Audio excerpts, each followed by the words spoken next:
po ako mamimingwit ng pang-ulam namin. Dito po ay masipag ka lamang magkakaulam ka na po. Dito po ay sabay na makahuli. Dito po ay walang pain, ay nakakahuli. Ay malang po ay meron din ditong tatang-tang. Parang namang tang dilata. Ano po si Asima?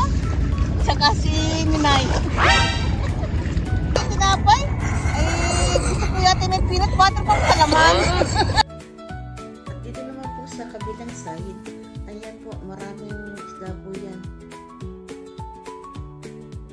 Malapit lang po yan sa Pangpang. Ayan po, napakarami pong isda. At sa kabilang side naman po, ayan po mga kabayan yan. Yan lang po ang mga libangan dito, mga mingwit. Ayan po, maaninag nyo po talaga ang linaw. At ang mga isda po yan, mga matang baka po yan.